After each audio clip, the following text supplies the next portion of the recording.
Hello everybody, welcome to aspiring UPSC. आज हमारे सामने है सीएससी 2025 का पेपर। हम लोग देखेंगे कि जो क्वेश्चंस है उसको कैसे एनालाइज करते हैं, कैसे ऑप्शंस को एलिमिनेट करते हैं और कैसे जो क्वेश्चन आए हैं वो फ्यूचर में कैसे रिपीट हो सकते हैं। ठीक है, तो ये सारी चीज़ हम देखेंगे और कैसे इन सारी चीज़ों को क्लब करके अपने यूपीएससी प्रीलिम्स 2026 को हम क्लियर कर सकते हैं। ठीक है, तो चलिए बिना टाइम वेस्ट किए हम लोग स्टार्ट करते हैं। Question number 1, with reference to the investments consider the following. ठीक है, इसमें पूछा है कि how many of the above are treated as alternative investment fund. तो पहले वर्ड ब्रेक डाउन करते हैं। इसमें लिखा है ऑल्टरनेटिव इन्वेस्टमेंट फंड्स। अगर आप देखें तो आप डेली यूज़ में कौन से, यहाँ पे जो 4 ऑप्शंस दिए हैं, कौन से ऐसे ऑप्शंस आप डेली सुनते हैं। तो अगर मुझसे पूछा जाए तो मैं बॉन्ड और स्टॉक ऐसे नाम हैं जो हमेशा सुनता हूँ, लेकिन हेज फंड और वेंचर कैपिटल जो नाम है ये मैं बहुत कम सुनता हूँ। तो ये दिमाग लगा के मैंने क्या किया था, मैंने ऑप्शन को टिक किया था और वो मेरा सही हो गया था। बट हाँ, हमें केवल ये नहीं देखना है कि हमारा ऑप्शन सही हुआ या नहीं, हमें पता होना चाहिए ऑल्टरनेटिव इन्वेस्टमेंट फ़ंड होता क्या है। तो उसके बारे में जान लीजिए कि ऑल्टरनेटिव इन्वेस्टमेंट फ़ंड जो होता है, they are privately pooled investment vehicles in India. ठीक है, in India that collect capital from Indian और फॉरेन इन्वेस्टर्स। और साथ ही साथ जान लीजिए कि they are regulated under SEBI. इस अल्टरनेटिव इन्वेस्टमेंट फंड AIF का 3 कैटेगरी होता है, कैटेगरी 1, कैटेगरी 2 और कैटेगरी 3। इसके बारे में उतना इंपॉर्टेंट नहीं है, बट जान लीजिएगा कि 3 कैटेगरीज होती हैं। ये रेगुलेटेड होता है अंडर सेबी और ये जो है privately pooled investment vehicle in India होते हैं। ठीक है, चलिए नेक्स्ट क्वेश्चन पे बढ़ते हैं। Question number 2, which of the following are sources of income for the RBI। अगर आप देखें तो ये क्वेश्चन 2021 में रिपीट किया गया था। और अगर और स्पेसिफिकली आपको जानना है तो इसमें देखिए point number 4, lending to private companies 2021 में रिपीट किया गया था और इसको हमने एलिमिनेट किया था। क्यों? क्योंकि RBI कभी भी प्राइवेट कंपनीज को लेंड नहीं करता है। ठीक है, तो हम वो एलिमिनेट कर देते हैं। बट हाँ, एक और चीज़ याद रखिए कि RBI जो है buying and selling government bonds में उसको इनकम होता है, फॉरेन करेंसी में भी इनकम होता है, printing and distributing currency notes यानी कि सीनियोरेज जिसको बोलते हैं उसमें भी इसको इनकम होता है, पेंशन फंड मैनेजमेंट में नहीं होता है। इसका आंसर सीधा क्या होगा, 1, 2 एंड 5। ठीक है, चलिए क्वेश्चन नंबर 3 देखते हैं। With reference to the government of India consider the following information. ये थोड़ा सा फैक्चुअल बेंड का क्वेश्चन है। ठीक है, तो इसके बारे में कोई बात नहीं, हम जान लेंगे फ्यूचर के लिए, ताकि जो इंपॉर्टेंट है वो हम भूले ना। याद रखिएगा, डायरेक्टरेट ऑफ इन्फोर्समेंट, जिसको हम ED कहते हैं, ये मिनिस्ट्री ऑफ होम अफेयर्स के अंदर नहीं है, ये अंडर डिपार्टमेंट ऑफ रेवेन्यू है। और डिपार्टमेंट ऑफ रेवेन्यू किस मिनिस्ट्री के अंदर है? फाइनेंस मिनिस्ट्री के अंदर। साथ ही साथ जब हमने इतना देख ही लिया है कि रेवेन्यू इंटेलिजेंस और ये, तो अब हमें जान लेना है कुछ चीज़ें जो हमें याद रखनी है अपने फ्यूचर के लिए, कि CBI जिसको हम लोग हमेशा कंफ्यूज करते हैं वो किसके अंदर है? Ministry of person, public grievances और पेंशन। साथ ही साथ CBC जो है ये एक इंडिपेंडेंट एंड स्टेटूटरी बॉडी है। ठीक है, और एक अभी नया पोर्टल भारत पोल डेवलप किया गया है, किसकी तर्ज पे? इंटरपोल की तर्ज पे। वो किसके अंदर है? Ministry of home affairs. तो ये तीनों को आप लोग ध्यान रखिएगा, ये आपके फ्यूचर एग्जाम्स में आने की इसकी पूरी प्रोबेबिलिटी है। चलिए नेक्स्ट क्वेश्चन नंबर 4 है, the RBI mandates all the listed companies in India to submit a business responsibility and sustainability report। अब आप लोग सोचेंगे कि इसमें ऑल लिखा है तो इसको नेगेटिव मार दें। नहीं, इसमें ये पॉजिटिव चीज़ की बात कर रहा है कि अगर कंपनीज जो है business sustainability and responsibility report अगर दे रही है तो एक अच्छा साइन है हमारे इन्वायरमेंट के लिए, हमारी सोसाइटी के लिए। इसलिए ये स्टेटमेंट बिल्कुल करेक्ट है। साथ ही साथ in India company submitting BRSR makes disclosure in report are largely non financial in nature. Non financial in nature कैसे होता है?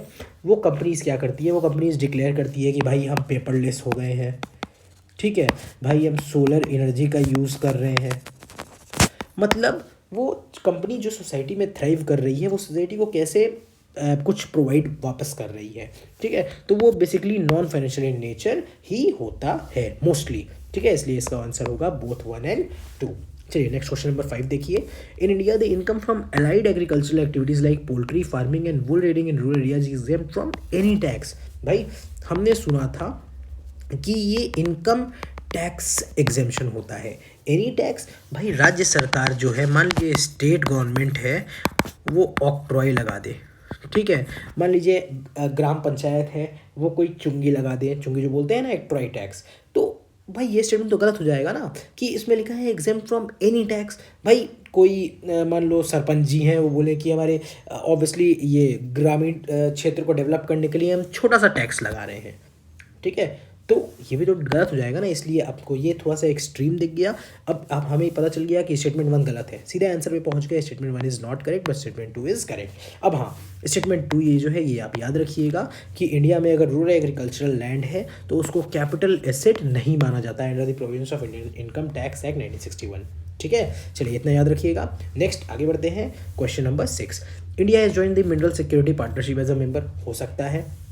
स्टेटमेंट 3 देखते हैं, parliament in 2023 has amended the mines and minerals act empowering the central government to exclusively auction mining lease and to composite licence for certain critical minerals, हो सकता है। Second statement देखिए, India is a resource rich country in all the 30 critical minerals that is it has identified. भाई इतना resource rich हम कब बन गए कि सारे ही क्रिटिकल मिनरल्स में हो गए, ठीक है। हम हो सकता है कि आउट ऑफ 10 में हो सकता है आउट ऑफ 29 में हो, सारे के सारे हो जाए, ये थोड़ा सा हमारे लिए अटपटा लग रहा है। भाई हम सुपर पावर बन रहे हैं बट अभी सुपर पावर बन चुके नहीं हैं, ठीक है। तो इसलिए स्टेटमेंट 2 जो है ये थोड़ा सा एक्सट्रीम बेंड पे चला गया, सीधे इसको एलिमिनेट करिए, आंसर पे आ जाइए 1 और 3 ओनली। अब एक चीज़ याद रखिए, इसी पे हम लोग आंसर नहीं इसी पे हम लोग आगे नहीं बढ़ना है, हमें पता होना चाहिए कि मिनरल सिक्योरिटी पार्टनरशिप के बारे में जो बात की गई है वो क्या है। याद रखिए, it was announced by US and it's की पार्टनर कंट्रीज इन 2022, ठीक है। और इसका गोल है to ensure that critical minerals are produced, processed and recycled to benefit क्या, to benefit the economic development across countries, ठीक है। और ये कोलैबोरेशन है ऑफ 14 कंट्रीज प्लस EU, और इंडिया ने ज्वाइन किया है 2023, ठीक है। इतना आप लोग याद रखिएगा। साथ ही साथ एक चीज़ और आप लोग देख लीजिएगा कि 2025 में नेशनल क्रिटिकल मिनरल मिशन जो है, क्रिटिकल मिनरल मिशन लॉन्च हुआ है, ठीक है। तो इसके बारे में आप लोग देख लीजिएगा, ये हमारे नेक्स्ट 2026 में पूछने की पूरी संभावना है, ठीक है। चलिए नेक्स्ट देखिए, question number 7। As regards return from an investment in a company generally bond holders are relatively to at lower risk than stock holders. अगर देखें तो स्टेटमेंट करेक्ट है। देखिए एक तरफ है, बस ये दोनों चीज़ आपको बस इतना आप जान लीजिए, ठीक है, आपको समझ में आ जाएगा डिफरेंस। बॉन्ड होल्डर्स जो है कंपनी से बॉन्ड्स खरीदते हैं, ठीक है, उनको उनके बदले क्या मिलता है, इंटरेस्ट मिलता है। शेयर होल्डर्स कंपनी के शेयर्स खरीदते हैं, उनको उनके इनमें डिविडेंड मिलता है, ठीक है। साथ ही साथ ये जो है ये ओनर्स नहीं है, ये कंपनी के एज इन डेटर्स बोलते हैं ना, वो हैं। फिर ये जो है शेयर होल्डर्स ओनर्स हैं। जब कंपनी लिक्विडेट होती है तो सबसे पहले पेमेंट किसको मिलता है, पहले बॉन्ड होल्डर्स को मिलता है, उसके बाद मिलता है शेयर होल्डर्स को, ठीक है। तो अब देखिए इसमें स्टेटमेंट देखिए, पढ़िए आप। हाँ, इसमें पहले लिखा है as regards return from investment in the company generally bond holders are considered to be relatively at lower than stock holders, ठीक है। Next, bond holders are lenders to a company where stock holders are its owners. देखिए मैंने यहाँ पे बताया owners, और ये जो है लेंडर्स है। For repayment purpose bond holders are prioritised over share holders of a company. देखिए मैंने आपको बताया, इसलिए इसका आंसर की सीधे क्या होगा, both statement 2 and statement 3 are correct and both of them explain statement 1। याद रखिएगा, interest prioritised over profit. Interest किसको मिलता है, बॉन्ड होल्डर्स को, प्रॉफिट किसको मिलता है, शेयर होल्डर्स को, ठीक है। चलिए क्वेश्चन नंबर 8 देखिए, पहला स्टेटमेंट, India accounts for a very large portion of all the equity option contracts rate globally thus exhibiting a great boom, ठीक है। देखते हैं, India stock market has grown rapidly in the recent past even overtaking Hong Kong at some point of time, हो सकता है। There is no regulatory body to warn the small investors about the risk of option trading और to act unregistered financial advisors in this regard. भाई सेबी का role कहाँ गया, अभी हमने देखा था क्वेश्चन नंबर 1 में ही कि अल्टरनेटिव इन्वेस्टमेंट ट्रस्ट जो अल्टरनेटिव इन्वेस्टमेंट फंड आया उसको भी रेगुलेट करता है सेबी, तो ये स्मॉल इन्वेस्टर्स को रेगुलेट क्यों नहीं करेगा, ठीक है। सीधे आप लोग आइए, इसका आंसर होगा 1 और 2, ठीक है। एक चीज़ आप लोग याद रखिएगा कि India is now the 4th largest stock market, India जो है is now the 4th largest stock market है, ठीक है। टॉप 3 में जान लीजिएगा, सबसे पहले यूएस है, फिर चाइना है, फिर जापान है और फोर्थ कौन है, इंडिया। फिफ्थ कौन है, हांगकांग। यानी कि स्टेटमेंट जो 2 था वो करेक्ट था। इतना जान लीजिए, इंपॉर्टेंट है। चलिए next, circular economy reduces the emissions of green house gases.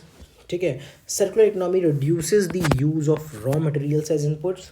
Circular economy reduces wastage in the production process. ठीक है, देखिए इसमें पहला स्टेटमेंट जो है, अब पहला स्टेटमेंट बोल रहा है कि circular economy reduces the emissions of green house gases. ठीक है, नेक्स्ट अब देखिए इसमें क्या है, इसमें सेकंड स्टेटमेंट एक बार देखिए, इसमें बोल रहा है circular economy reduces the use of raw materials as inputs. भाई रिड्यूस कैसे करेगा, उसका वेस्ट न रिड्यूस करेगा कि भाई हम लोग क्या कर रहे हैं कि कोई प्रोडक्ट बना, उसको फेंकने के बाद वापस से उसको यूज़ कर रहे हैं। तो रॉ मटेरियल, एक छोटा सा एग्जांपल मान लीजिए लेते हैं कि एक प्लास्टिक बैग है, ठीक है, उसको बनने के लिए उसको बनने के लिए 1 किलो प्लास्टिक का यूज़ हो रहा है। एक प्लास्टिक बैग 1 किलो प्लास्टिक में ही बनेगा, मैं जस्ट एग्जांपल दे रहा हूँ। ठीक है, तो क्या होगा, एक प्लास्टिक बैग जो है, मान लीजिए अब हम लोग इसको डिकम्पोज कर रहे हैं, तो इसको रिसाइकल करने में हमको मान लीजिए 500 ग्राम प्लास्टिक निकल रहा है। ठीक है, तो इस 500 ग्राम प्लास्टिक को हम वापस से रीयूज़ कर रहे हैं, लेकिन एक जो प्लास्टिक बैग है उसको बनाने के लिए हमें कितना ज़रूरत है, 1 kg का, तो 500 ग्राम अलग से तो यूज़ करना पड़ेगा ना, और तब जाके जो 500 ये रीयूज़ वाला है उसको हम लोग यूज़ करेंगे। तो भाई ये रॉ मटेरियल कैसे कम यूज़ कर रहा है, ये तो यूज़ कर नहीं रहा है कम, उतना ही रॉ मटेरियल यूज़ कर रहा है। ठीक है, बट हाँ रिड्यूसेस वेस्टेज है कि यहाँ पे जो 1 kg ये जो एक प्लास्टिक बैग पूरा वेस्ट कर देते, उसका हम लोग 500 ग्राम रिसाइकल कर रहे हैं और वापस से एक नया प्लास्टिक बनाने में यूज़ कर रहे हैं, तो वो स्टेटमेंट करेक्ट है। इसलिए इसका आंसर क्या होगा, only one of the statement 2 and 3 is correct, that explain statement 1। Hope आपको ऐसे ही समझ में आया हो। और सर्कुलर इकोनॉमी में याद रखिएगा, रिड्यूस, रीयूज, रिसाइकल और रिसाइकल, और साथ में एक और चीज़ है रिपेयर। हम लोग ये 4 मॉडल्स का यूज़ करते हैं।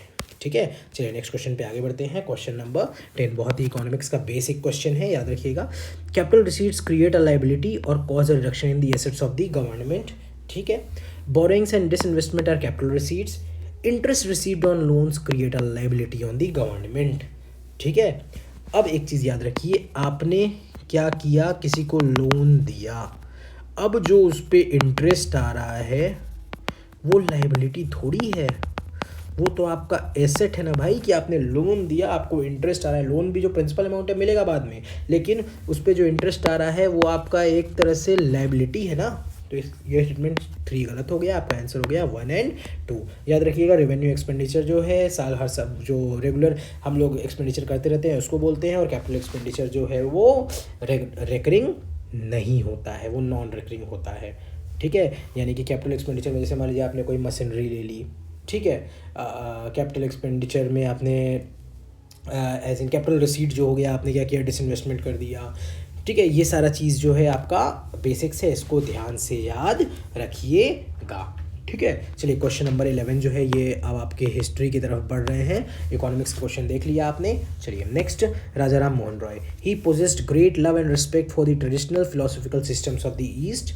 He desired his countrymen to accept the rational and scientific approach and the principle of human dignity and social equality of all men and women. ठीक है, इस पे मैंने थोड़ा रिसर्च किया, ये थोड़ा फैक्चुअल क्वेश्चन मुझे लगा, मैंने रिसर्च किया। मैं अगर आपकी जगह होता तो मैं बहुत मारता, लेकिन मैंने रिसर्च किया तो मुझे पता चला ये philosophical systems of the east नहीं होगा, ये क्या होगा, philosophical systems of the west. थोड़ा फैक्चुअल क्वेश्चन है, बट इसमें हम लोग क्या करते हैं, यूपीएससी की का वेट करते हैं कि उसका आंसर जब आएगा तब देखेंगे। ठीक है, इसलिए इसका आंसर अभी के लिए मान लीजिए 2 ओनली। चलिए अब देखिए, मॉडर्न हिस्ट्री का वापस से क्वेश्चन है। नॉन कोऑपरेशन प्रोग्राम कब हुआ था, 1920। इसमें क्या क्या हुए थे, boycott of the law codes and foreign cloth, observance of strict non violence, retention of titles and honours without using them in public, establishments of panchayat for setting disputes. अब हो सकता है आप लोग कंफ्यूज है, establishment of panchayat for setting disputes. ठीक है। अरे भाई पंचायत कहीं भी तो लग सकती है। पंचायत में क्या होता है, 4-5 लोग बैठते हैं, किसी डिस्प्यूट के बारे में डिस्कस करते हैं और ये जो पंचायत बॉडी है ये जजमेंट देती है। तो भाई हम लोग छोटी से छोटी बात पे पंचायत पे लेके जाते थे। मान लो कभी चाइल्ड मैरिज का इशू हो गया, कभी ये लव मैरिज का इशू हो गया या इंटरकास्ट वगैरह का, तो हम पंचायत के पास जाते थे। तो भाई उस समय तो पूरा नॉन कोऑपरेशन प्रोग्राम चल रहा था अंग्रेज़ों के खिलाफ, तो पंचायत तो आएगी ही ना कभी कभी, इतना बड़ा भारत था। ठीक है, तो मेरे हिसाब से ये सही था। रिटेंशन ऑफ टाइटल्स, देखिए क्या कुछ केसर हिंद याद आया? कुछ याद आया? तो रिटेंशन ऑफ टाइटल नहीं था, ये क्या था कि टाइटल हम वापस दे रहे हैं। ठीक है, फिर observance of strict non violence हम लोग ने बात की थी। ठीक है, भले 1922 में क्या हुआ था, चौरी चौरा इंसिडेंट, कहाँ, गोरखपुर। ठीक है, और boycott of law courts and foreign cloth. तो इसका आंसर मेरे हिसाब से ओनली 3 होगा। Next, the irrigation device called Araghatta, ये भी रिपीट है। ठीक है, ये 1996 के अराउंड पूछा गया था, यही सेम क्वेश्चन वापस से रिपीट किया गया है। इसका आंसर क्या होगा, a large wheel with earthen pots tied to the outer ends of its spokes. ये एनसीईआरटी में भी आपका मेंशन है, तो इसलिए बोला जाता है एनसीईआरटी इज़ वेरी इंपॉर्टेंट। उसी तरह देखिए क्वेश्चन नंबर 14, ये भी आपका रिपीट है, ये भी आपका शायद 2001 में पूछा है। Which one of the following rulers in ancient India had assumed the title Mattavilasa, Vichitrachitta and Gunabhara? याद रखिएगा इसका आंसर होगा महेंद्र वर्मन, बट हम यहाँ रुकेंगे नहीं, हम जानेंगे और तीनों के जो नाम दिए हैं, क्योंकि हो सकता है फ्यूचर में इनके बारे में भी पूछ लिया जाए। सिम विष्णु, याद रखिए इनको टाइटल दिया गया था क्या, अवनी सिम्हा, यानी लायन ऑफ द अर्थ। और साथ ही साथ इन्होंने क्या किया था, इन्होंने कलाभ्राज को रिपीट करके अपना पालव रूल वापस से स्टार्ट किया था। उसी तरह नरसिंह वर्मन 1 को क्या बोला जाता था, ममल्ला। और पंचरथ टेम्पल जो था, पंचरथास टेम्पल, इनके कार्यकाल में बनाया गया था और टाइटल दिया गया था क्या, वतापी कोंडा। ठीक है, तो इनके बारे में इतना इंपॉर्टेंट है, ये आप जान लीजिएगा। फाहियान, कुछ 2020 का क्वेश्चन रिपीट या लगा आपको यूपीएससी में का, क्या क्वेश्चन स्टेटमेंट 2 जो था वो रिपीट था कि चंद्रगुप्त 2 ने इनको टाइटल दिया था, चंद्रगुप्त 2 के ड्यूरेशन में आए थे।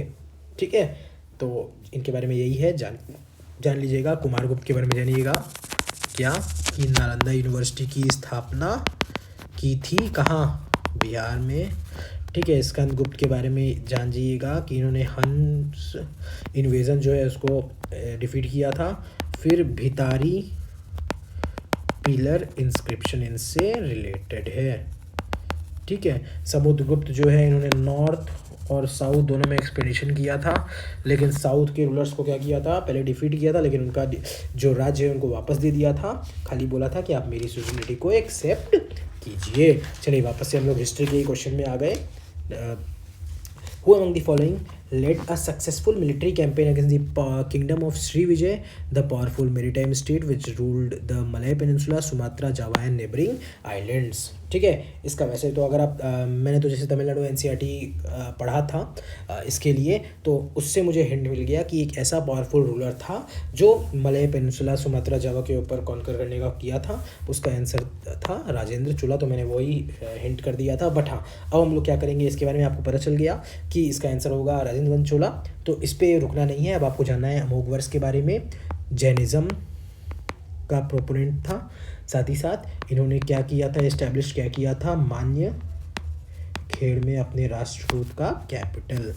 ठीक है, उसी तरह एक चीज़ याद रखिए, प्रतापरुद्र जो है ककटिया डायनेस्टी का था, इनका कैपिटल कहाँ था, वारंगल।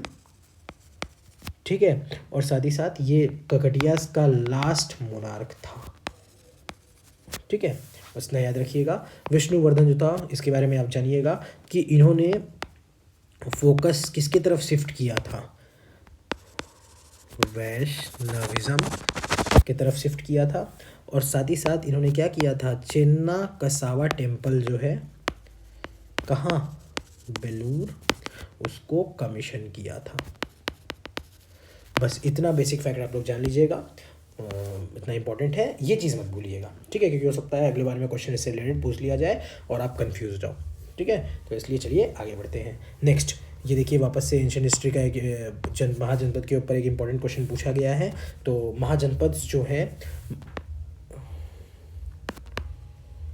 महाजनपद ये आपको याद होना ही चाहिए, ठीक है। चलिए देखिएगा, अब देखिए अस्मत जो है गोदावरी, ठीक है, कंबोज, विपास, अवंती महानदी। अगर आप देखें तो अवंती कहाँ है, अराउंड उज्जैन के पास।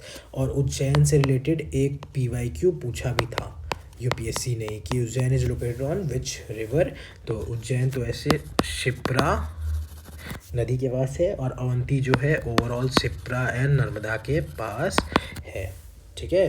तो इसलिए इसका आंसर होगा ओनली थ्रू कौशल राज। कौशल से याद रखिएगा, कौशल राज अयोध्या जो था सरयू नदी के किनारे था, ठीक है। अब देख रहे हैं कैसे UPSC रिपीट कर रहा है। मैं ये नहीं बोल रहा हूँ कि एकदम डायरेक्टली रिपीट है, और इसमें बस आपको थोड़ा सा ब्रॉड हिंट होना चाहिए, ठीक है। हिंट अगर आपके पास है तो आप उसमें आगे बढ़ जाएंगे, ठीक है। अगर आपको पता होता कि अवंती जो है वो उज्जैन के आसपास के एरिया को कहा जाता है, तो आप सीधे इसको एलिमिनेट कर देते कि भाई महानदी कहाँ है, ये तो उड़ीसा में है ना, और अवंती ये उज्जैन कहाँ है, ये MP में है, सीधे एलिमिनेट कर देते। तो थोड़ा सा बैकग्राउंड अगर आपके पास है तो एग्जामिनर खुद आपको हिंट दे रहा है कि भाई अब हिंट पकड़ो, ठीक है। चलिए क्वेश्चन नंबर 18 पे बढ़ते हैं। द फर्स्ट गांधर्व महाविद्यालय, गांधार स्कूल पढ़ा है,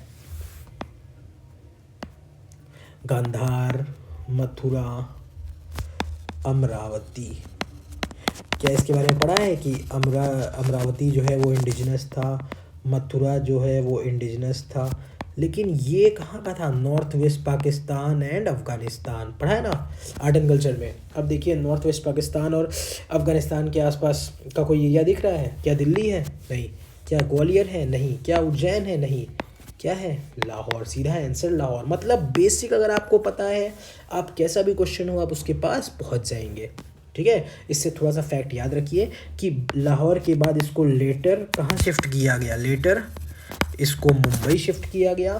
फिर उसके बाद जो ये विष्णु दिगंबर पलुष्कर हैं, आफ्टर हिज डेथ एक दिल्ली ब्रांच इसका इनॉग्रेट किया गया, किसके द्वारा, पंडित विनय चंद्रा। बस इतना याद रखिएगा, इनफ है। चलिए ठीक है, next, Ashokan inscription suggest that the Pradeshika, Rajuka and Yukta were important officers at the. देखो मैं जानता हूँ ये मैंने पढ़ा था, लेकिन एग्जाम में उस समय सोचना ये मेरे लिए थोड़ा सा ट्रिकी हो गया था, ठीक है। इसका आंसर होगा डिस्ट्रिक्ट लेवल एडमिनिस्ट्रेशन। लेकिन अब आप लोग कुछ चीज़ें याद रखिए कि विलेज लेवल एडमिनिस्ट्रेशन में कौन था हेड, ग्रामिका स्थानिका, गोप जो था ना हेड, गोप, ठीक है। प्रोविंशियल लेवल एडमिनिस्ट्रेशन में महामात्रास थे, महामंत्रीज जो थे वो थे। और level of the central administration कौन था सेंट्रल एडमिनिस्ट्रेशन में, किंग यानी राजा, ठीक है। चलिए नेक्स्ट याद क्वेश्चन नंबर देखिए, वापस से नॉन कोऑपरेशन मूवमेंट के ऊपर क्वेश्चन आ गया है। The Congress declared the attainment of swaraj by all legitimate and peaceful means to be its objective. बिल्कुल हम लोग चाह रहे थे कि नॉन वॉयलेंट रहे, ठीक है, और सारे कायदे कानून को फॉलो करके हम स्वराज हासिल करें।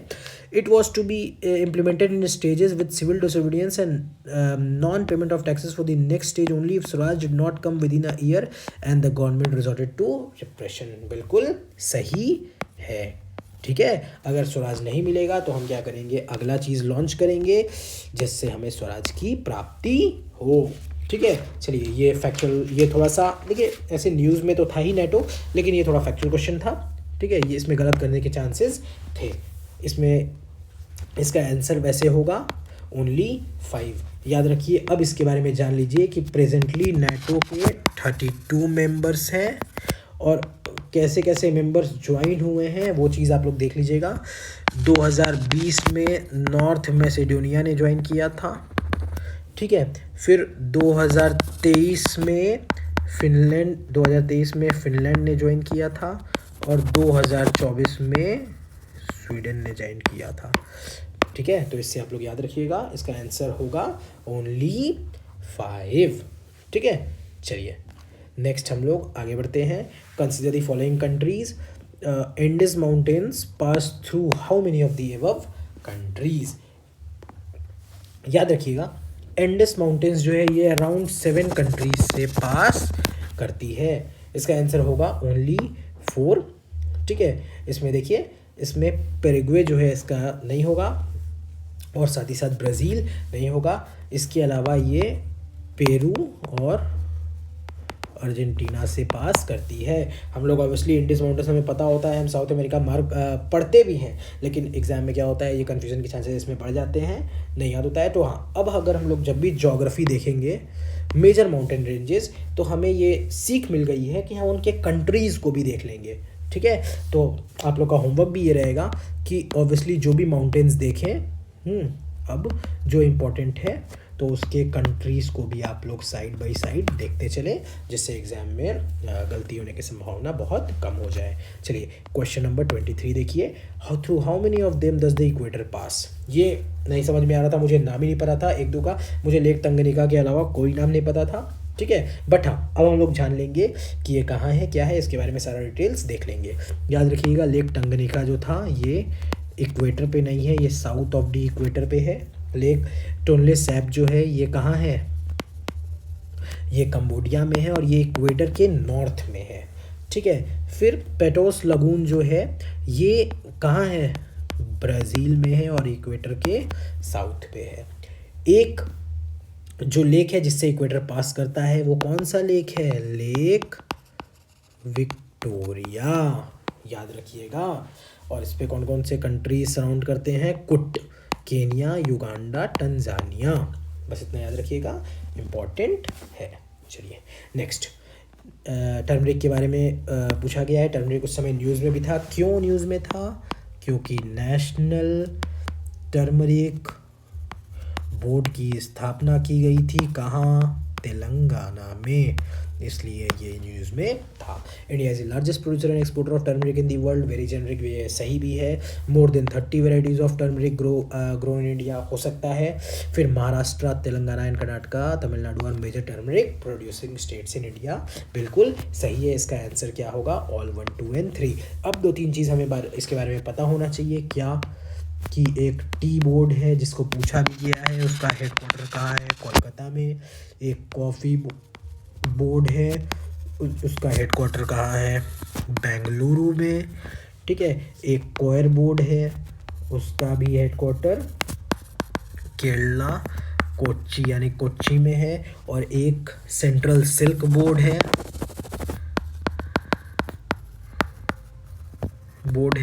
उसका हेडक्वार्टर बेंगलुरु में है। ठीक है, तो ये मेजर बोर्ड्स आप लोग पढ़ लीजिएगा, याद रख लीजिएगा, क्योंकि हो सकता है फ्यूचर में इस चीज़ को पूछ लिया जाए। देखिए नेक्स्ट, अगर आप देखेंगे ज्योग्राफी से, तो कोर ज्योग्राफी के ऊपर सवाल पूछा जा रहा है। वापस से यूपीएससी जो है ज्योग्राफी के बेसिक फिनोमेनाज पे जा रही है, तो हमें ज्योग्राफी के सारे कंसेप्ट को अच्छे से समझना पड़ेगा। ये देखिए क्लास 11 ज्योग्राफी जो फंडामेंटल है उससे डायरेक्ट क्वेश्चन पूछा गया है, क्या, फिनोमिनल ऑफ कॉन्टिनेंटल ड्रिफ्ट के बारे में, जिसको प्रोपाउंड किसने किया था, एल्फ्रेड वेगनर। ठीक है, देखिए the belt of ancient rocks from Brazil coast matches with those of western Africa. ठीक है, अफ्रीका, ठीक है, साउथ अमेरिका, तो बिल्कुल ये स्टेटमेंट करेक्ट था। Gold deposits of Ghana are derive from the Brazil plateau when the two continents lie side by side, बिल्कुल correct था, हमारे एनसीईआरटी में दिया हुआ है। और नेक्स्ट, the Gondwana system of sediments from India is known to have it counterparts in 6 different land mass of the southern hemisphere. हमारा पूरा गोंडवाना बेल्ट जो था, यहाँ पे तीनों सारे कंट्रीज साथ में जुड़े हुए थे, तो एक में अगर कुछ सेडिमेंट मिल रहा है तो बाकी के सारे में मिलने की संभावना बिल्कुल होती है। ये सारे कॉन्टिनेंट्स जो थे एक दूसरे से जुड़े हुए थे, लाइक जिगजॉ पजल, क्या था, पेंजिया कॉन्टिनेंट था और उसके साइड बाय साइड क्या था, पेंथिलासा, जो कि ओशन था। ठीक है, ये कंसेप्ट एक बार आप लोग देख लीजिएगा, बहुत इंपॉर्टेंट है। हाँ ठीक है, इसका आंसर क्या होगा, और 1, 2 एंड 3। चलिए नेक्स्ट आगे बढ़ते हैं। Consider the following statements, the amount of dust particles in the atmosphere is more in sub tropical and temperate areas than in equatorial polar regions. ठीक है, sub tropical and temperate areas हैं less dry events. ठीक है, आपको नहीं समझ में आ रहा है, आपको इतना तो पता है ना कि भारत जो है, हाँ, ऊपर सब ट्रॉपिकल है, नीचे ट्रॉपिकल है। क्या यहाँ पे कुछ डेजर्ट है, थार डेजर्ट, इसमें लिखा है sub tropical and temperate areas have less dry wind. अरे भैया, लेस ड्राई विंड अगर होता तो क्या यहाँ डेजर्ट में आंधी आ चलती, क्या जो ड्राई विंड है वो बहते ज़्यादा, स्टेटमेंट सीधे से गलत हो गया। Statement 1 is correct but statement 2 is not correct. याद रखिएगा, इस सब ट्रॉपिकल एंड टेम्परेट एरियाज में ड्राई डिसेंडिंग विंड्स होते हैं, ठीक है। इसमें सेमी एरिड क्लाइमेट होता है, lack of vegetation, strong wind, हाँ, और डस्ट कंसंट्रेशन जो है उसका हायर होता है, ठीक है। मेजर डेजर्ट जो है इस एरिया में क्यों लोकेटेड होते हैं, इसीलिए तो। समझ रहे हैं क्या लॉजिक से इसको सॉल्व कर सकते थे? बिल्कुल कर सकते थे, अगर आपका थोड़ा सा कंसेप्ट क्लियर है और थोड़ा आपको हमारे मैप का नॉलेज है, ठीक है। चलिए नेक्स्ट आगे बढ़ते हैं। आइसोथर्म्स का देखिए वापस एक क्वेश्चन आया है कोर ज्योग्राफी का, ठीक है। चलिए इसका आंसर देखते हैं क्या हुआ। Next, in January in the northern hemisphere the isotherms bend equatorward while crossing the landmass and poleward while crossing the ocean, ठीक है। Next, in January the air over the ocean is warmer than that of the landmass in the northern hemisphere. इसका answer अगर देखा जाए तो इसमें both statement 1 and statement 2 are correct and statement 2 explains statement 1, ठीक है। तो अब देखिए क्या होता है, इसका थोड़ा सा हम लोग फिनोमेनन समझ लेते हैं कि जनवरी में क्या होता है, जो नॉर्दर्न हेमिस्फीयर का लैंडमास होता है वो कूल हो जाता है जल्दी, ठीक है, जिससे टेम्परेचर जो होता है वो नीचे हो जाता है।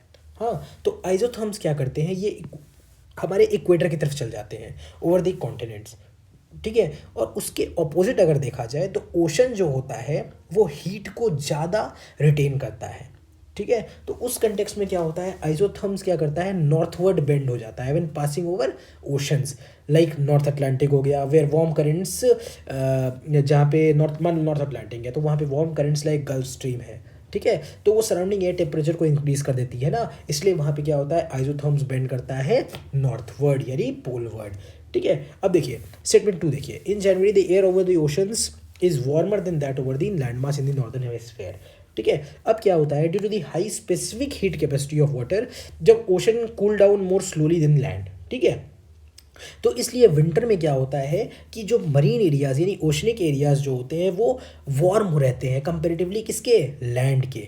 और इसी टेम्परेचर कॉन्ट्रास्ट की वजह से आइसोथर्म्स जो होते हैं वो ईस्टवर्ड बेंड करते हैं while crossing the land mass and poleward while crossing the ocean in month of January in the northern hemisphere. तो ये कंसेप्ट एक बार आप लोग वापस से देख लीजिएगा, आइसोथर्म्स बेंडिंग वाला, ठीक है। तो उससे आपको समझ में आएगा कि ये क्वेश्चन जो है केवल कंसेप्चुअल है। अगर आपको आइसोथर्म्स के ऊपर में पता है, थोड़ा नॉलेज है, तो आप इस क्वेश्चन को इजीली सॉल्व कर लेंगे, ठीक है। चलिए नेक्स्ट हम लोग आगे बढ़ते हैं वापस से। देखिए रॉक्स मिनरल्स के ऊपर क्वेश्चन पूछा है। पहला स्टेटमेंट देखिए, in context of effect of water on rocks, chalk is known as a very permeable rock whereas clay is known as quite impermeable और लेस परमिएबल रॉक। स्टेटमेंट 1 आपको दे दिया है। चलिए नेक्स्ट देखिए statement 2, chalk is porous and hence can absorb water. अगर आप देखें तो ये मान लीजिए चॉक है, इसमें छोटे छोटे पोर्स होते हैं, यानी कि ये पोरस है भाई, सीधी सी बात है, पोरस से पानी अंदर जा रहा है तो ये एब्जॉर्ब उसको कर सकता है। Next, clay is not at all porous.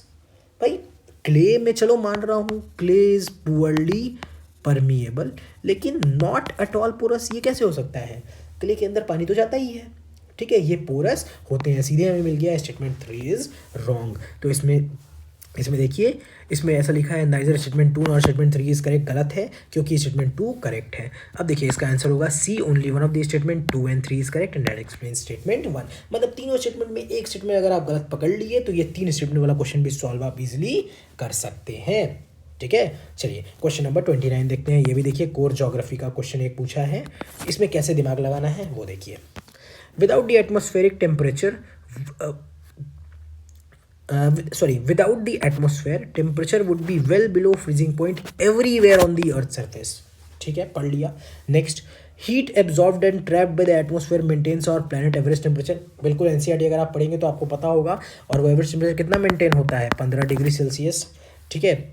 Atmospheric gases like carbon dioxide are particularly good at absorbing and trapping radiation, बिल्कुल सही है। स्टेटमेंट फर्स्ट देखते हैं, without the atmosphere temperature would be well below freezing point everywhere on the Earth surface. भाई everywhere कैसे, क्या sunlight का role 0 हो गया?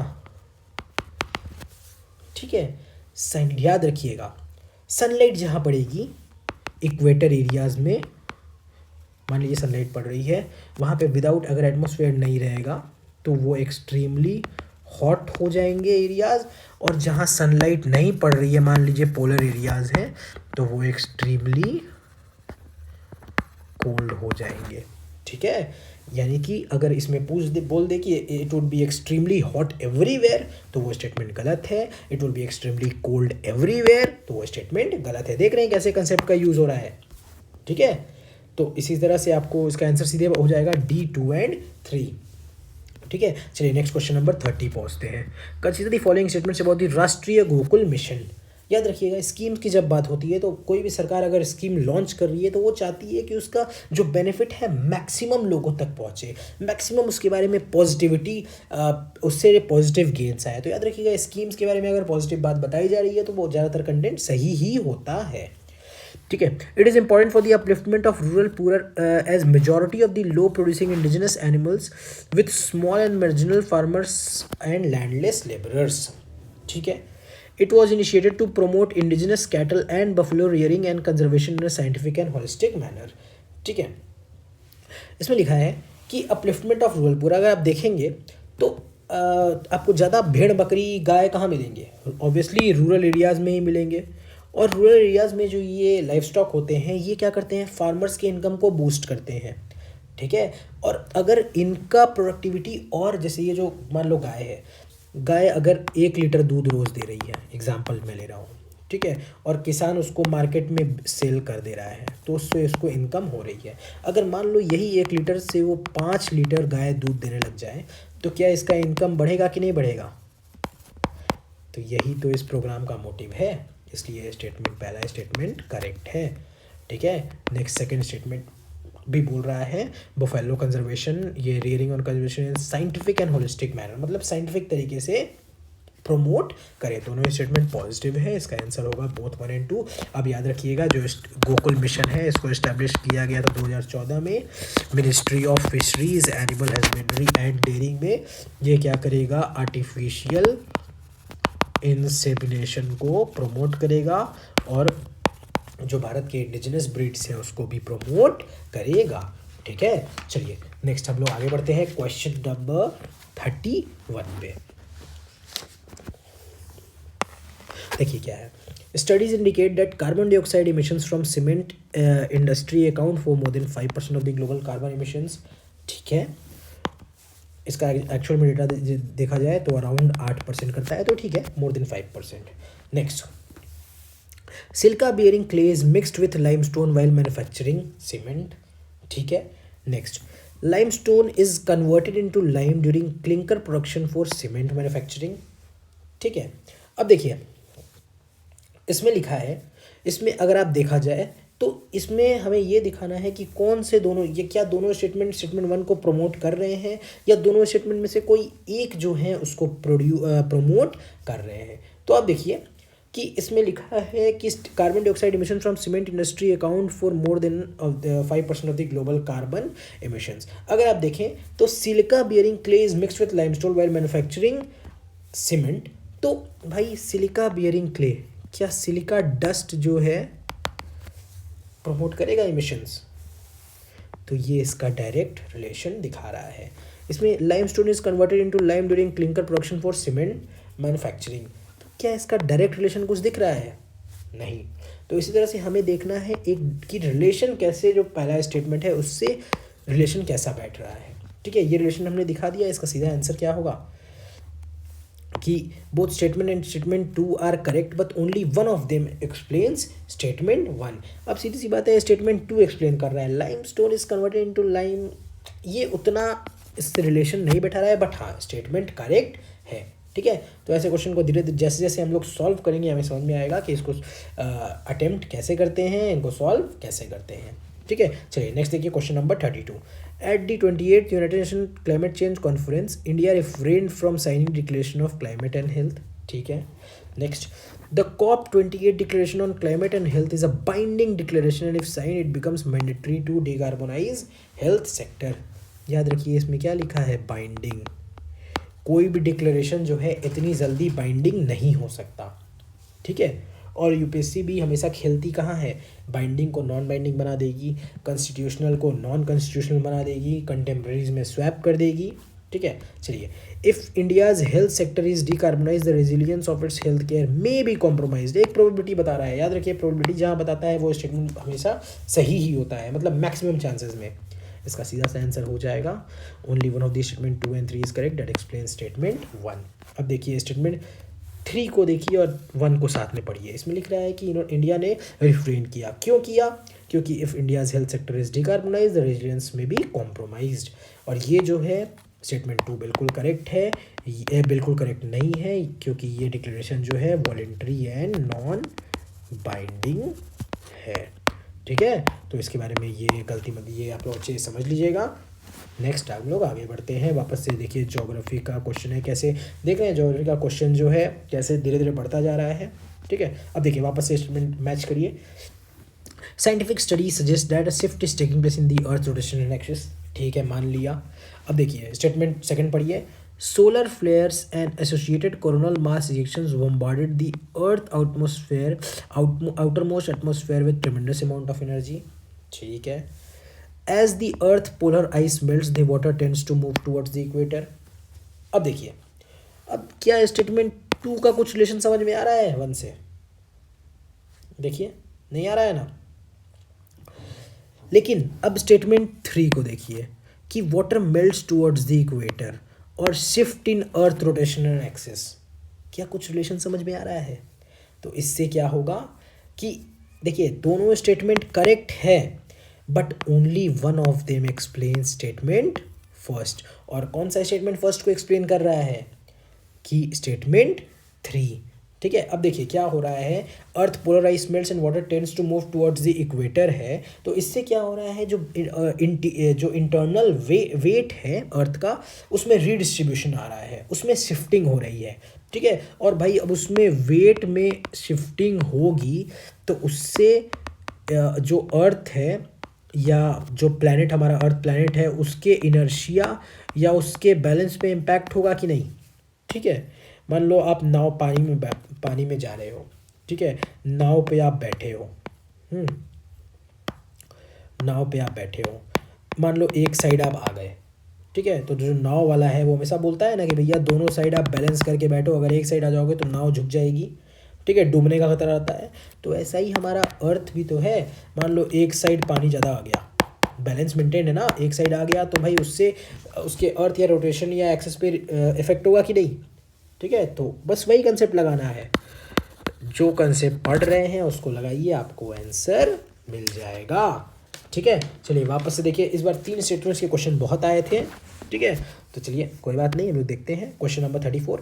Article 6 of the Paris agreement on climate change is frequently discussed in global discussions on sustainable development and climate change, ठीक है। Next, article 6 of the Paris agreements on climate change sets out the principles of carbon market, ठीक है, देख लेते हैं। फिर article 6 of the Paris agreement on climate change intends to promote inter country non market studies to reach their climate targets, ठीक है। देखिए इसमें बोला है कि अगर आप आर्टिकल 6 देखें तो ये क्या प्रमोट करता है, आर्टिकल 6 कार्बन मार्केट के बारे में बात करता है, लेकिन ये both market and non market strategies पे फोकस करता है, both market and non market strategy पे फोकस करता है, जिससे हम लोग क्लाइमेट चेंज को कॉम्बैट कर सकें और साथ ही साथ प्रमोट कर सकें हमारा सस्टेनेबल डेवलपमेंट। तो स्टेटमेंट 2 ने क्या कुछ कार्बन मार्केट्स के बारे में बात की है, बिल्कुल की है। स्टेटमेंट 3 ने क्या नॉन मार्केट के बारे में बात की है, तो क्या ये दोनों स्टेटमेंट जो है यहाँ पे जो दोनों चीज़ है आर्टिकल 6 का वो फुलफिल हो रहा है कि नहीं हो रहा है, इसलिए इसका आंसर होगा ए, ठीक है। इसमें जो चीज़ हमें जानने की ज़रूरत है वो क्या है कि आर्टिकल 6 जो है वो दोनों मार्केट और नॉन मार्केट स्ट्रेटजीज़ के ऊपर फोकस करता है to attain sustainable development and combat climate change, ठीक है। चलिए question number 35, which one of the following launch the nature solutions finance hub for Asia and the Pacific, ठीक है। अब इसमें जो सबसे पहले मैंने एलिमिनेट किया, पहले मैं क्यों एलिमिनेट किया वो बता रहा हूँ। इसमें मेंशन किया है एशिया एंड दी पैसिफिक। मुझे दिमाग में आया कि भाई एशिया एंड पैसिफिक रीजन पे अगर कोई फोकस कर रहा है तो कोई उसी के आसपास की ऑर्गेनाइजेशन उसको प्रमोट ज़्यादा करेगी। मैंने सबसे पहले एनडीबी को एलिमिनेट किया और आईबीआरडी वर्ल्ड बैंक को एलिमिनेट किया। मेरा कन्फ्यूजन था एशियन इंफ्रास्ट्रक्चर इन्वेस्टमेंट बैंक और एशियन डेवलपमेंट बैंक। मैंने सोचा कि इसमें लिखा है नेचर सॉल्यूशंस फाइनेंस हब, तो यानी कुछ डेवलपमेंट की बात हो रही है। ठीक है, मतलब development as in physical infrastructure ये सब नहीं, कुछ मेजर डेवलपमेंट लाइक नेचर हो गया, इन्वायरमेंट हो गया, उसके बारे में बात कर रही है। तो मैंने उस पर टिक किया एशियन डेवलपमेंट बैंक और उसका आंसर था एशियन डेवलपमेंट बैंक। ठीक है, बट अब हम लोग यहाँ पे रुकेंगे नहीं, याद रखेंगे कि एशियन डेवलपमेंट बैंक जो है वो मोलाइज करती है finance for providing nature based solutions, यानी कि सस्टेनेबल डेवलपमेंट के ऊपर कुछ फोकस कर रही है। ठीक है, उसी तरह Asian infrastructure development bank investment bank है, उसका हेडक्वार्टर कहाँ है, बीजिंग में, और ये एक मल्टीलेटरल डेवलपमेंट बैंक है। ठीक है, उसी तरह अगर आईबीआरडी के बारे में बात करें, वर्ल्ड बैंक, तो इट वाज फाउंडेड 1944 और इसका हेडक्वार्टर है यूएसए में। ठीक है, और ये न्यू डेवलपमेंट बैंक जो है एंड ये ब्रिक्स का बैंक है, ब्रिक्स का है, फोर्टलेजा डिक्लेरेशन से इसको बनाया गया है और इसका 9th मेंबर कौन बन गया है, अल्जीरिया। ठीक है, बस इसके बारे में इतना ही जान लीजिएगा। नेक्स्ट हम लोग आगे बढ़ते हैं with reference to the direct air capture, मतलब सीधे एयर को कैप्चर कर लिया जाए। क्या स्टेटमेंट्स करेक्ट हैं? It can be used as a way of carbon sequestration, हो सकता है, अगर अभी नहीं हो रहा है तो हो सकता है फ्यूचर में हो जाए। ठीक है, it can B A valuable approach for plastic production and food processing, बिल्कुल हो सकता है, आज नहीं तो कल तो हो ही सकता है। प्रोबेबिलिटी के बारे में बात कर रहा है तो चांसेस हर चीज़ के होते हैं, nothing is impossible. In aviation it can be a source, तो इसमें सीधे इसका आंसर होगा 1, 2 एंड 3। ठीक है, चलिए नेक्स्ट आगे बढ़ते हैं। रिगार्डिंग क्वेश्चन पूछा है रिगार्डिंग पीकॉक टेरेंटुला, ये क्या है, एक तरह का स्पाइडर है। आपको पता चल गया एक तरह का स्पाइडर है, तो बस इसको मार्क कर दीजिए, क्रुस्टासिन नहीं है, ये एरेक्निड है। ठीक है, पहला स्टेटमेंट गलत हो गया, इसका आंसर होगा 2 एंड 3। फॉरेस्ट एरियाज कौन से फॉरेस्ट एरियाज में पाई जाती है, ईस्टर्न घाट्स में और मेनली आंध्र प्रदेश, और इसका वाइब्रेंट ब्लू कलर होता है, इसलिए इसको किस नाम से जाना जाता है, पीकॉक टेरेंटुला के नाम से जाना जाता है। ठीक है, चलिए नेक्स्ट क्वेश्चन पे आगे बढ़ते हैं। Next, carbon dioxide emissions in India are less than 0.5 tonne CO2 per capita. Fact की बात की है, दिमाग कान खड़े हो जाने चाहिए। ठीक है, in terms of CO2 emissions from fuel consumption India rank second in the Asia Pacific region. हो सकता है, क्यों? क्योंकि ऑब्वियसली चाइना जो है वो टॉप पे है, इंडिया सेकंड पे है। Electricity and heat producers are the largest sources of CO2 emissions in India, इसका आंसर होगा 2 एंड 3। मैंने बोला फैक्ट आया तो कुछ दिमाग में खटक होनी चाहिए, इसका है 2.07 मेट्रिक टन 2023। ठीक है, चलिए नेक्स्ट क्वेश्चन आगे बढ़ते हैं। टफ क्वेश्चन था, लेकिन इसमें उससे हम लोग को मैटर नहीं करना है, हम लोग को जानना है कि इसके बारे में हम लोग क्या जान सकते हैं और क्या चीज़ हमारे लिए इम्पोर्टेंट हो सकती है। कसावा जो है ये ट्रॉपिकल या सब ट्रॉपिकल एरियाज़ में पाए जाते हैं। ठीक है, और ये एक वुडी श्रब होते हैं। जिंजर जो है it is member of the zingiberaceae family, उसी फैमिली के मेंबर जिसका टर्मरिक और कार्डेमम मेंबर होते हैं। ठीक है, साथ ही साथ मलाबार स्पिनच जो है इसको इंडियन स्पिनच या सिलोन स्पिनच भी बोलते हैं, और ये हर्बेसियस क्लाइंबर होता है। ठीक है, मिंट जो होता है एनुअल श्रब नहीं होता, ये क्या होता है, हर्ब होता है, नॉन वुडी स्टेम होती है इसकी, एरोमेटिक पेरेनियल होता है। साथ ही साथ पपाया जो है ये श्रब नहीं है, ये हर्बेसियस है, पेरेनियल है। ठीक है, और इनका इसका सिंगल नॉन वुडी ट्रंक होता है, इसलिए इसका आंसर होगा ओनली 3। ये नाम से याद रखिएगा क्योंकि फ्यूचर में इस पर क्वेश्चन पूछे जा सकते हैं। Next, with reference to the planet Earth consider the following statements. Rain forest produce more oxygen than that produce by oceans. Comparison की बात आई, स्वैप करने के ऑप्शंस बढ़ गए, इसलिए ये पॉइंट याद रखिएगा। Marine phytoplankton and photosynthetic bacteria produce about 50% of the world oxygen. Well oxygenated surface water contains several folds higher oxygen than in atmospheric air। अब देखिए दो चीज़ मैंने, एक तो बताया कंपैरिजन पे खटक और दूसरा यूज ऑफ एडजेक्टिव्स।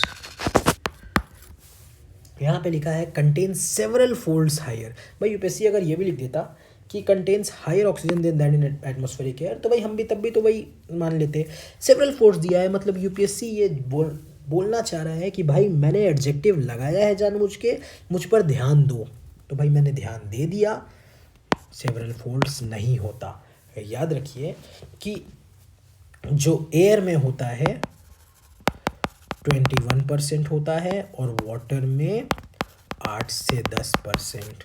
ठीक है, इसका स्टेटमेंट 3 तो गलत ही है।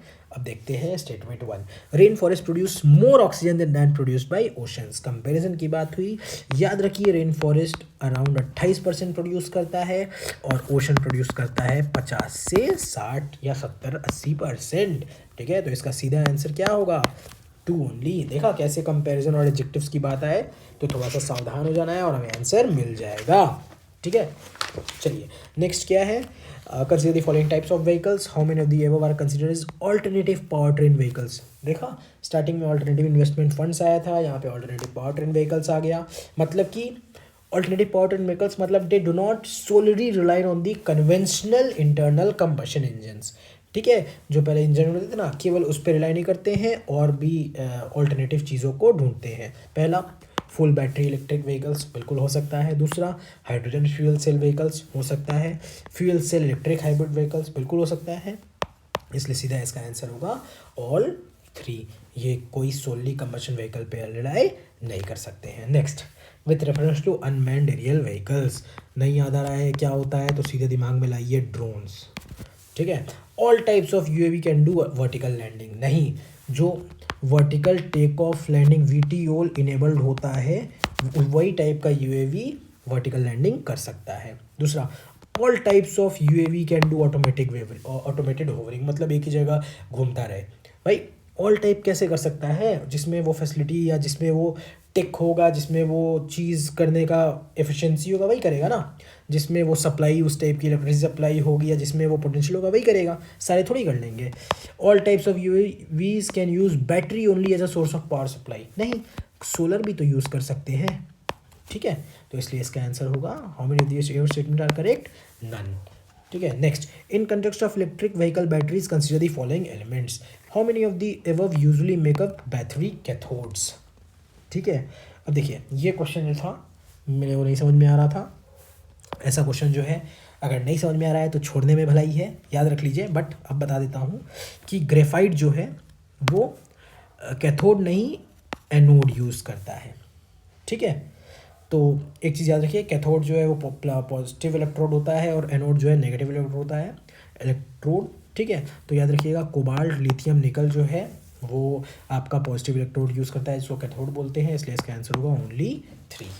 ठीक है, ऐसे क्वेश्चन से मैं बचने की कोशिश करता हूँ। Next, how many of them contain plastics. Cigarette butts में भाई ऑब्वियसली हो सकता है, इतना सा भी 0.0000001% भी हो गया तो ये हो जाएगा। आई ग्लास लेंसेज में हो सकता है, कार टायर्स में हो सकता है, इसलिए इसका आंसर सीधा होगा ऑल द 3। चलिए देखिए, consider the following statements. Generally science and tech में मैं ऑल पे फोकस करता हूँ, लेकिन अब मैं आपको बता रहा हूँ कि कैसे कहीं जगह गलत भी हो सकता है। देखिए, how many of the coal gasification technology can be use in the production of how many of them. इसमें भी मैं अगर आपकी जगह रहूँगा तो मैं इसमें ऑल द 3 लगाऊंगा, लेकिन ये गलत हो जाएगा। क्यों? क्योंकि नाइट्रोग्लिसरीन जो है उसमें कोल गैसिफिकेशन टेक्नोलॉजी यूज़ नहीं होती। इसमें क्या है, it is a chemical compound synthesized by the nitration of glycerol. ठीक है, इसका की रॉ मटेरियल जो होता है ग्लाइसेरोल होता है और ये सिंथेसाइज होता है कैसे? ग्लाइसेरोल से। ठीक है, तो इसलिए ये देखिए कैसे ऑल वाला फंडा जो है यहाँ पे गलत हो गया। ठीक है, तो इसका मतलब ये नहीं है कि हम यूज़ नहीं करेंगे, वो ट्रिक नहीं लगाएंगे साइंस में, लेकिन हाँ थोड़ा सा अब हमें उस चीज़ पे ध्यान देना है। ठीक है। अगर 10 क्वेश्चन में से 8 सही हो रहा है, 2 गलत भी हो रहा है, तब भी हम नेट पॉजिटिव पे ही हैं। इसलिए अपना जो गट फीलिंग है उसको आगे रखना है। Knowledge obviously is very important, लेकिन केवल नॉलेज के बेसिस पे आप पूरा एक पेपर सॉल्व नहीं कर सकते। चलिए नेक्स्ट आगे बढ़ते हैं। What is common characteristic of the chemical substances generally known as Cl20, HMX and LLM। ठीक है। HMX जब मैंने देखा तो मुझे लगा कि भाई ये कुछ HMX RDX की बातें हो रही हैं। ठीक है। तो इसलिए मैंने क्या किया, मैंने सोचा कि भाई ये कुछ मिलिट्री से रिलेटेड होगा। क्यों? मैंने देखा कि MM है, मतलब ये चीज़ मैंने दिमाग लगाया वहाँ पे। LLM से मुझे लगा लार्ज लैंग्वेज मॉडल्स। ठीक है। तो कुछ साइंस एंड टेक का होगा, लेकिन यहाँ पे मुझे ऑप्शंस में कुछ दिखे नहीं। ठीक है। तो इसलिए मैंने बोला कि नहीं, वो तो नहीं होगा। ठीक है। फिर मुझे लगा कि Cl20 है, कुछ एयरक्राफ्ट का होगा। तो मैंने देखा यहाँ पे high energy fuels for aircraft, तो मैंने बोला कि भाई एयरक्राफ्ट तो नहीं है। ठीक है। क्रूज मिसाइल से रिलेटेड ये नहीं हो सकता। तो लास्ट में मैंने क्या किया, मैंने इसमें मारा, मैंने सोचा कि HMX है, कुछ RDX से रिलेटेड होगा, तो इसलिए मैंने इसमें मारा एक्सप्लोसिव एंड मिलिट्री वेपन्स, और ये बिल्कुल सही था। ठीक है। अब देखिए कुछ चीज़ें आप लोग जान लीजिए।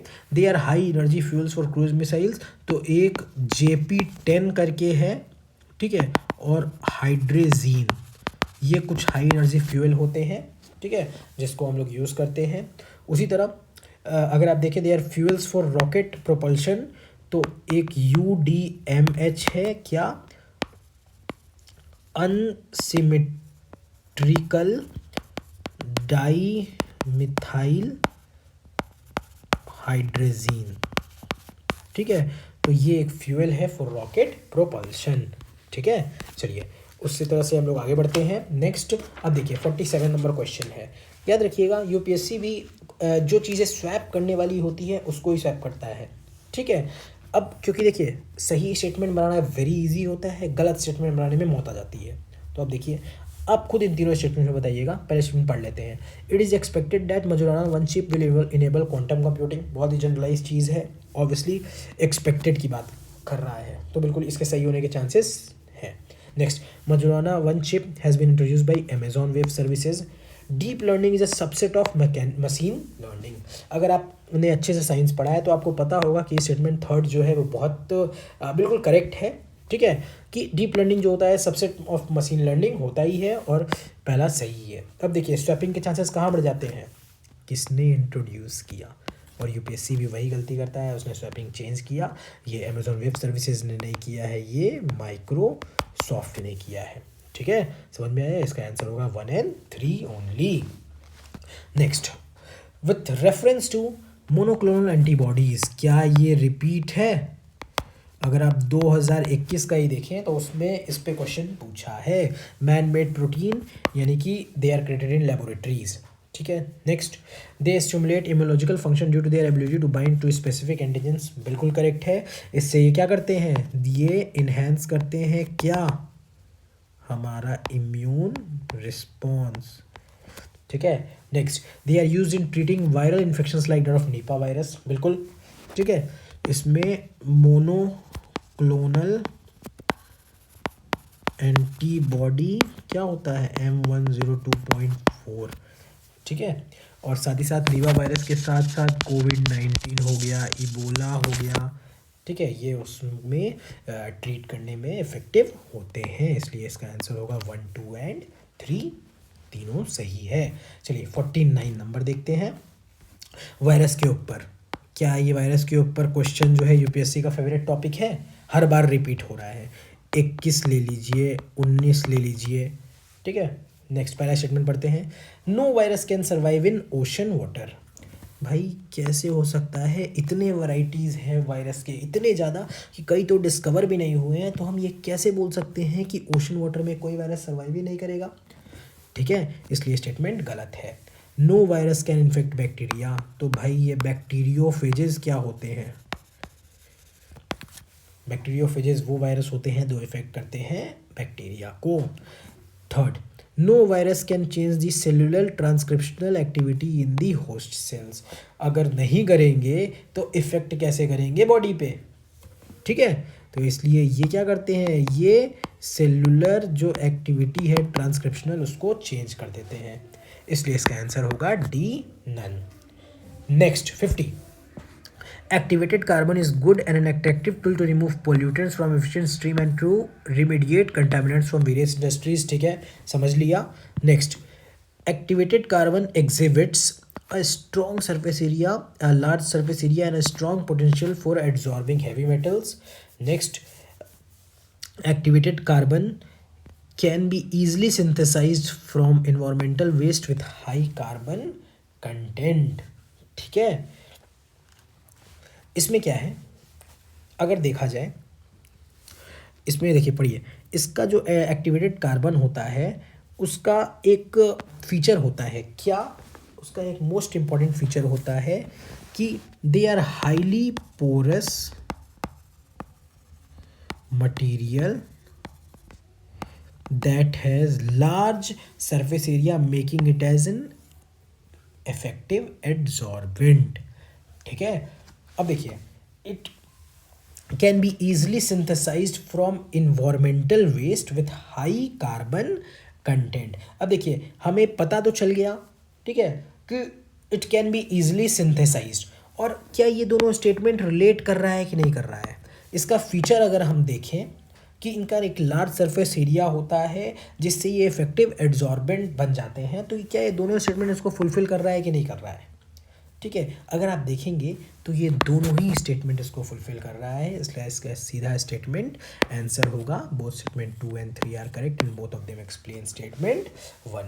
तो आपके लिए होमवर्क क्या है, आप एक्टिवेटेड कार्बन के बारे में अच्छे से पढ़ेंगे और नीचे कमेंट कर देंगे कि एक्टिवेटेड कार्बन होता क्या है। हो सकता है अगली बार इसके अदर यूज़ के बारे में सवाल पूछ दे जिससे आपको समझ में ना आया और आप गलती कर बैठे। ठीक है, तो वो चीज़ से हमें बचना है। ठीक है, तो हो आपको ये 50 क्वेश्चंस में समझ में आया हो कि हमें कैसे पेपर को अटेम्प्ट करना है, कैसे ऑप्शंस को एलिमिनेट करना है और कैसे PYQs को एनालाइज करना है, कैसे बाकी सारे ऑप्शन से अपना आंसर ढूंढना है। ठीक है, तो इसी के साथ आप लोग पढ़ते रहिए, हम लोग पार्ट 2 में नेक्स्ट 50 क्वेश्चन डेवलप करेंगे, सॉल्व करेंगे, और उसी के साथ हम सारे प्रीवियस ईयर क्वेश्चन जो हैं और भी एग्जाम्स के उसको देखते रहेंगे। ठीक है, तो चलिए हंसते रहिए, पढ़ते रहिए और रिवाइज करते रहिए। मिलते हैं अगले वीडियो में। Okay, bye bye, take care.